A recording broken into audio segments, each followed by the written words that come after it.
Hello বন্ধুরা, তোমরা জানো আজকে নকআউট স্টেজ বা কোয়ার্টার ফাইনালের গুরুত্বপূর্ণ ম্যাচ খেলতে নেমেছিল কিন্তু ইস্ট বেঙ্গল টিম। শিলং লাজংয়ে হওয়া এই ম্যাচটিতে লাজংয়ের বিপক্ষে কিন্তু ইস্ট বেঙ্গল খেলতে নেমেছিল, যেখানে আজকে তারা প্রথমার্ধে কিন্তু 4 বিদেশি রূপে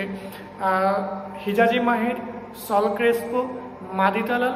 এবং ডিয়ামান্টেকোসকে রেখেছিল এবং ইউস্টে এবং ক্লেইটন সিলভাকে কিন্তু সাবস্টিটিউটে রেখেছিল আজকে। কিন্তু প্রথমার্ধ শুরুটাই একটু ছন্দপতন হয়, যেখানে 8 মিনিটের মাথায় শিলং লাজংয়ের প্লেয়ার রুডওয়ারে কিন্তু প্রথম গোল করে দেন। এরপরে দ্বিতীয়ার্ধ শুরু হলে নন্দকুমার কিন্তু 77 মিনিটের মাথায় ইস্টবেঙ্গলের হয়ে গোলটা শোধ করেন, কিন্তু তারপরে আবার ছন্দপতন এবং এইবার কিন্তু শিলং লাজংয়ের ফিগো 84 মিনিটের মাথায় কিন্তু দ্বিতীয় গোল করেন শিলং লাজং এফসির বিরুদ্ধে এবং এই গোল কিন্তু হওয়ার পরে শিলং লাজং ফাইনালি ম্যাচটা জিতে যায় এবং লাজং কিন্তু ইস্ট বেঙ্গলের এগেনস্টে 2-1 ম্যাচটা জিতে নেয়